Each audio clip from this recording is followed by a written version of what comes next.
Pagbasa gikan sa basahon ni Isayas. Sa miaging panahon, gipakaulawan niya ang Zabulon ug ang Neftali, apan sa umaabot nga mga adlaw, himuon niyang nindot ang mga dapit nga duol sa dagat.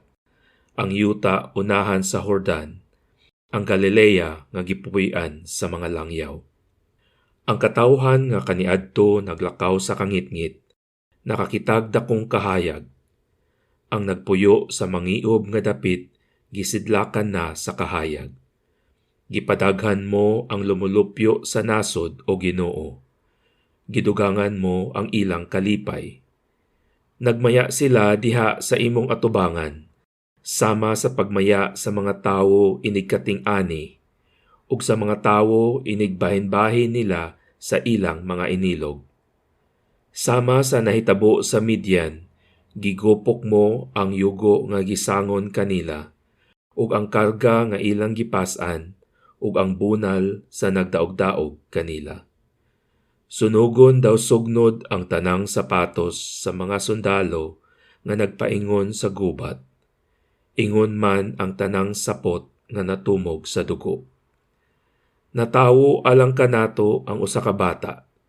Gihatag kanato ang usa ka anak nga lalaki, ug siya ang magmando sa tanan, ug nganlan siyag maalamong magtatabang. Dios nga gamhanan, amahan hangtod sa kahangturan, prinsipe sa pakigdait.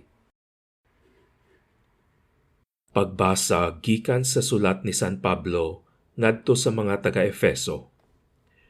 Magpasalamat kita sa Dios ug Amahan sa atong Ginoong Hesukristo, nga nagpanalangin kanato sa tanang espirituhanong gasa sa langit, diha sa atong pagkahiusa kang Kristo. Sa wala pa buhata ang kalibutan, gipili na kita sa Dios diha kang Kristo, aron mahimo kitang balaan ug walay sala sa iyang atubangan. Tungod sa gugma, daan nang gitakda sa Dios nga himuon kitang iyang mga anak, pinaagi kang Hesukristo. Mao kini ang iyang kagustuhan. Daygo nato ang Dios tungod sa iyang mahimayaong grasya, sa iyang gasa nga gihatag kanato, pinaagi sa iyang hinigugmang anak. Tungod ni ini, sukad nga nadungog ko ang mahitungod sa inyong pagtuo sa Ginoong Hesus ug sa inyong gugma sa tanang katawhan sa Dios. Wala ako'y hunong sa pagpasalamat sa Dios tungod kaninyo. Gihinumduman ko kamo sa akong mga pag-ampo, ug nang hangyo ako sa Dios sa atong Ginoong Hesukristo, ang gamhanang Amahan, nga hatagan unta kamog kaalam ug pagsabot sa mga gipadayag aron kamo hingpit nga makaila kaniya. Naghangyo usab ako nga malamdagan unta ang inyong salabutan, aron masayod kamo unsa ang paglaom nga alang niini gitawag kamo, ug aron masayran ninyo ang kadagaya sa mga panalangin nga gisaad niya sa iyang balaang katawhan.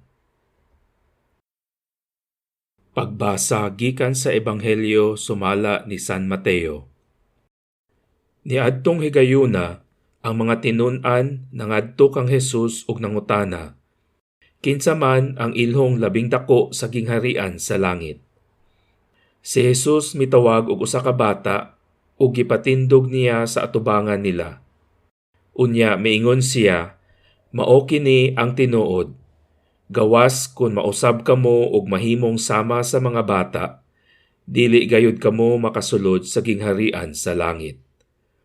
Ang labing dako ilalom sa pagmando sa Dios, mao kadtong magpaubos sa iyang kaugalingon ug magpakasama niining bataa. Ug ang magdawat sa usa ka bata nga sama niini sa akong ngalan, magadawat kanako.